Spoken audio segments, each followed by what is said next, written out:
Physiology का chapter पढ़ेंगे ना, कोई सा भी, ये तो मैं मेरे ख्याल से 1000 टाइम्स आपको बोल चुकी हूँ, किसी में भी जाके देख लीजिए, 17 चैप्टर मैंने कराया, मैंने उसमें भी बोला आपको, सब में एक पैरा है रेगुलेशन ऑफ, जैसे breathing activity, regulation of cardiac activity. आगे जाके देखेंगे जब एक्सक्रीटरी प्रोडक्शन एलिमिनेशन, उसमें बोलेंगे regulation of kidney activity. Reason ये है कि सारा काम और गेम जो है ना, ये किसकी वजह से चलता है, ये हमारे नर्वस सिस्टम की वजह से चलता है। भले ही सब चीज ऑटो एक्साइटेबल है, लेकिन हमारा जो ब्रेन है उसमें बहुत सारा अपना जो है वर्क परफॉर्म करता है, ठीक है। सबको पता है कि हमारा जो हार्ट जो है वो इंट्रिंसिकली रेगुलेटेड है, मतलब बाहर से तो कोई बैटरी नहीं लगाने जा रहा, लो भाई इतने दिन का लगाया है हमने तो इतना चलेगा। तो ये कैसा है, ये ऑटो रेगुलेटेड है। सब किसकी मेहरबानी है, नोडल टिश्यूज की। नोडल टिश्यूज नहीं हुए, कहानी खत्म। आपने देखा है ना मूवीज में कई बार सीन की कोई ऐसा पर्सन है, तुरंत हार्ट बीट बंद हुआ है तो उसको शॉक देना स्टार्ट करते हैं जल्दी जल्दी, है ना। वो जानबूझकर करते हैं ताकि जो एक्शन पोटेंशियल जनरेट होना बंद हुआ है वो किस तरीके से स्टार्ट हो जाए, ठीक है। हार्ट कैसा है हमारा, मायोजेनिक है, ठीक है। तो हार्ट की रिदमिक एक्टिविटी को कंट्रोल करने के लिए, ये 10th क्लास में आपने पढ़ा था, कौन रिस्पॉन्सिबल है, जो न्यूरल सेंटर आपका है मेडुला ऑब्लोंगाटा, ये क्वेश्चन है आपका। ये कार्डियक एक्टिविटी को, अब ऐसा थोड़ी आप अपने मन से पकड़ के कंट्रोल कीजिएगा, हाँ भाई तुमको 1 मिनट में 72 टाइम्स में इतना करना है, मतलब बोलने का ये है कि ब्रेन वहां पे खुद ही सोच समझ लेगा कि मुझे कैसे किस तरीके से उसको रेगुलेट कराना है। एक्सरसाइज कर रहे हैं तो अपने आप को उसको मॉडरेट करके बढ़ाएगा, ठीक है। तो वही चीज यहाँ पे बोल रहा है कि कार्डियक फंक्शन को थोड़ा सा ये मॉडरेट है, ये कर सकता है। और न्यूरल सिग्नल्स जो है आपके पास क्या है, एक तो सेंट्रल नर्वस सिस्टम है, फिर एक आपके पास क्या है, ऑटोनोमिक नर्वस सिस्टम है, ठीक है। तो न्यूरल सिग्नल्स जो है वो सिंपैथेटिक नर्वस सिस्टम जो है और सिंपैथेटिक नर्व जो है, तो ये सब मिल के हार्ट बीट के रेट को क्या करते हैं, इंक्रीज करते हैं। लेकिन कब करेंगे, जब आपकी एक्टिविटी उस तरीके की होगी, आपको एक्सरसाइज करना है उसकी वजह से।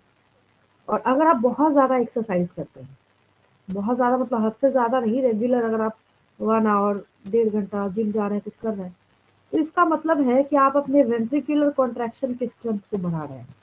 और जिसकी वजह से उस बंदे का, उस पर्सन का, जैसे कैसे कोई ऐसा बंदा हो जो दिन भर घर में बैठा रहे, सोया रहे, कोई काम ना करे, उसको थोड़ा सा बोल दीजिए तुम यहाँ से यहाँ 2 चक्कर भागो, उसके बाद वो हाफने लगेगा आधा घंटा बैठ के। रीजन ये है कि उसने अपने कार्डियक आउटपुट को कम कर लिया है, ठीक है।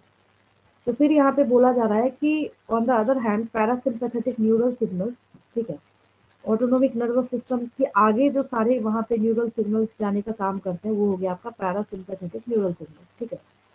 जब देखिएगा कि यहाँ पे क्या हो गया, ये कंट्रोल से बाहर जा रहा है, तो फिर ये क्या करेगा, हार्ट बीट को डिक्रीज भी कर देता है।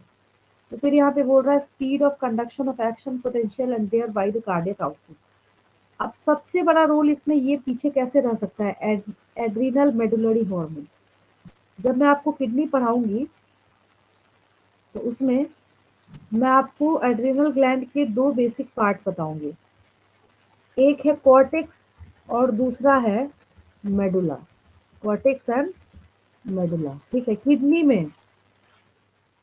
किडनी में आप 2 मेजर पार्ट पढ़ेंगे, बाहर वाले को हम लोग ये देखिए कॉर्टेक्स बोलेंगे और अंदर वाले को हम लोग मेडुला बोलेंगे, इसकी बात करें। जैसे ये किडनी है, ठीक है, तो इसका बाहरी जो पार्ट होगा ना, ये बाहर बाहर बाहर बाहर, बहुत क्लियर तो नहीं है, ये बाहरी साइड। और ऐसे ऐसे पिरामिड जो आपको बने हुए दिख रहा है ना, अंदर वाले को मेडुला कहेंगे हम लोग। तो ये किस हार्मोन की बात कर रहा है यहाँ पे, ये मेडुलरी हार्मोन्स के बारे में बात कर रहा है। तो इसके पास ऐसी क्षमता है कि कार्डियक आउटपुट को क्या कर सकता है, बढ़ा सकता है। और ये मैं आपको excretory products and there elimination chapter में भी पढ़ाऊंगी, क्योंकि सब आपस में कोरिलेटेड है। इस पेज में कोई दिक्कत किसी को? No ma'am. चलिए आगे देखते हैं। लास्ट पार्ट जब भी किसी चैप्टर का स्टार्ट होता है तो यही है हर एक चैप्टर का। भाई बॉडी है तो ऑब्वियस है कि डिसऑर्डर्स तो होने हैं। तो सबसे पहली बीमारी जो बहुत ही कॉमन है आपके लिए, that is high blood pressure. 10th class में एक बॉक्स बना के लिखा हुआ था कि व्हाट इज ब्लड प्रेशर। तो ब्लड प्रेशर में आपने पढ़ा था कि the pressure which is exerted by the blood on its wall that is known as blood pressure. तो हाइपरटेंशन की बात आ रही है तो बोलने का हाइपर मतलब ज्यादा।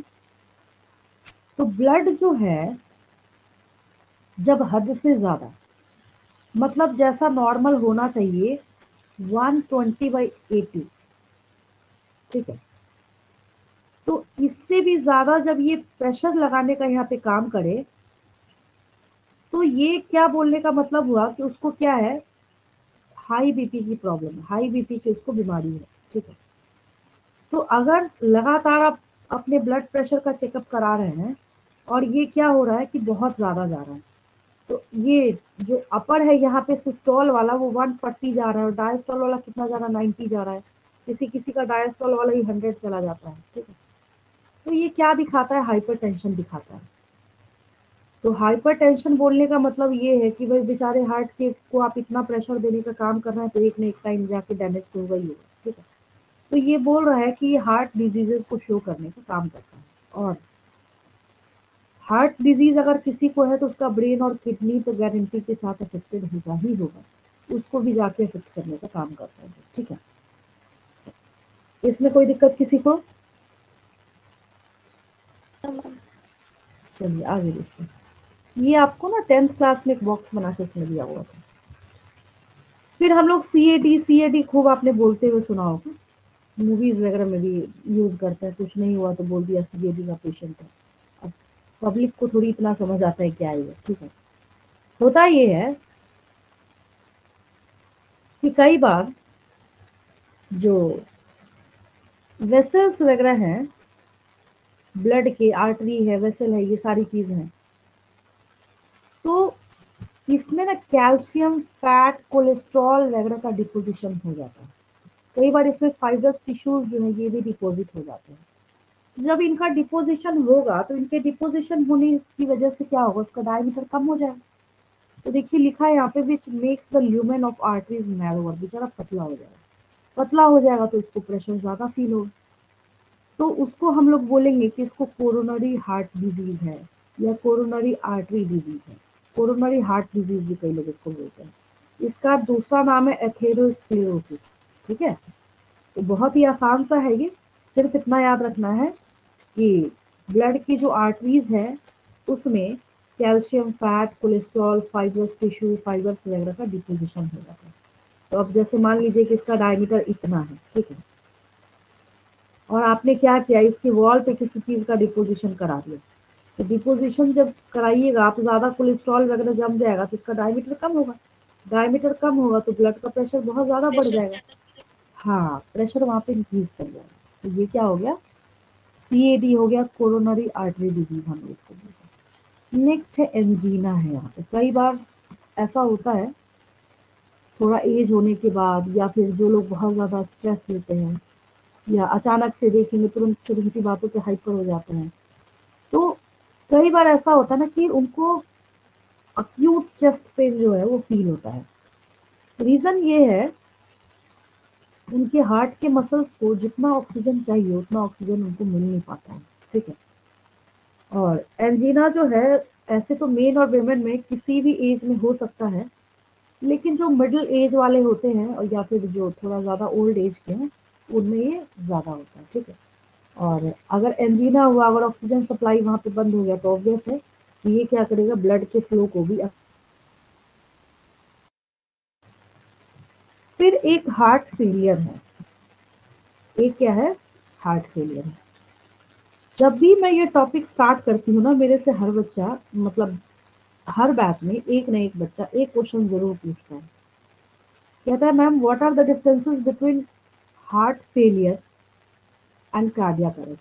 हमेशा मैंने नोटिस करा है कि जब, हाँ, हार्ट फेलियर और कार्डियक अरेस्ट दोनों में बच्चा उसमें पूछता ही पूछता है। देखिए, अटैक की जब बारी आती है ना, या हार्ट फेलियर की जब बारी आती है, तो उसको बोलने का मतलब है कि आर्टरीज जो है ना बस ब्लॉक। ब्लॉक बोलने का मतलब ब्लॉक, जो अगर उसको ट्रीट नहीं किया गया तो उस टाइम वो पेशेंट समझिए कि गया, मतलब मर ही गया वो। और अरेस्ट में क्या है, कार्डियक अरेस्ट के बारे में जो हम बात करते हैं, तो उसमें क्या है कि जो ब्लड की सप्लाई जो बाकी पार्ट्स में वो कर रहा था, वो स्टॉप तो हुआ है, लेकिन अगर सही समय पे उसको हॉस्पिटल ले जाया जाए ना, तो वो बंदा बच जाता है। ठीक है, तो हार्ट अटैक या फेलियर और कार्डियक अरेस्ट ऐसे तो मिलता जुलता ही है, लेकिन दोनों में से अगर कोई आपसे पूछे कि ज्यादा डेडली डेंजरस कौन सा है, तो हार्ट फेलियर। साफ साफ देखिए यहाँ पे लिखा हुआ है, when it is not pumping blood effectively enough to meet the needs of the body. It is sometimes called congestive heart failure because congestion of the lungs is one of the main symptoms of this disease. Heart failure is not the same as cardiac arrest. ठीक है, when the heart stops beating or a heart attack, when the heart muscle is suddenly damaged by an inadequate blood supply. जब जा ही नहीं रहा है तो बेचारा damage damage हो ही जाएगा। तो ये फर्क है। इस चैप्टर को प्रॉपर नोट्स बना के तैयार कर लेंगे, रेडी कर लेंगे आप लोग, और उसको नोट्स बनाते वक्त कोई डाउट आए या पढ़ते वक्त कोई डाउट आए या कोई ऐसा टर्म हो जो आपको लगे कि नहीं आपको समझ नहीं आ रहा, तो उसको मेरे से पूछ लेंगे नेक्स्ट क्लास में। ठीक है, और कोई डाउट किसी को आज की क्लास में? No ma'am. क्लियर है बिल्कुल? Yes ma'am.